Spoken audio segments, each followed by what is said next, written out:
Viewers, इसी topic को English में देखने के लिए देखिए दृष्टि आईएएस इंग्लिश यूट्यूब चैनल। दृष्टि आईएएस के टू द पॉइंट प्रोग्राम में आपका स्वागत है। आज के एपिसोड में हम बात करेंगे फुल कोर्ट मीटिंग की, लेकिन सबसे पहले जानते हैं कि ये टॉपिक चर्चा में क्यों है। हाल ही में भारत के नए मुख्य न्यायाधीश यूयू ललित ने मामलों की लिस्टिंग और बैकलॉग से संबंधित मुद्दों से निपटने के तरीके पर चर्चा करने के लिए फुल कोर्ट मीटिंग बुलाई। चलिए समझते हैं कि ये फुल कोर्ट मीटिंग क्या है। फुल कोर्ट मीटिंग का मतलब उस मीटिंग या बैठक से है जिसमें न्यायालय के सभी न्यायाधीश भाग लेते हैं। इस तरह की मीटिंग के लिए कोई लिखित नियम नहीं है। परंपरा के अनुसार भारत के मुख्य न्यायाधीश के द्वारा ऐसी बैठक बुलाई जाती है। इसे न्यायपालिका के महत्वपूर्ण मुद्दों पर चर्चा करने के लिए बुलाया जाता है। उच्चतम न्यायालय और उच्च न्यायालयों में वकालत करने वाले अधिवक्ताओं के वरिष्ठ पदनाम भी इन बैठकों के दौरान तय किए जाते हैं।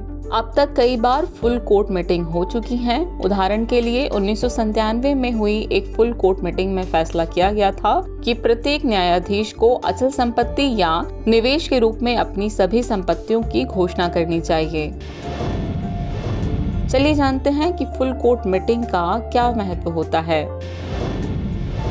इस बैठक का मूल विचार सबको साथ लेकर चलना है।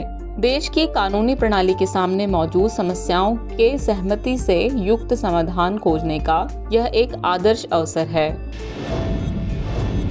चलिए अब बात करते हैं सुप्रीम कोर्ट की।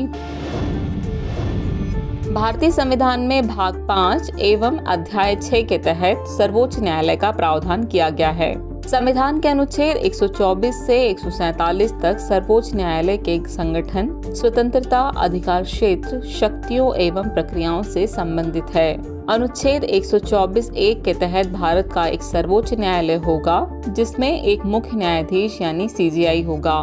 सर्वोच्च न्यायालय के क्षेत्राधिकार को सामान्य तौर पर मूल अधिकार क्षेत्र, अपीलीय क्षेत्राधिकार और सलाहकार क्षेत्राधिकार में वर्गीकृत किया जा सकता है।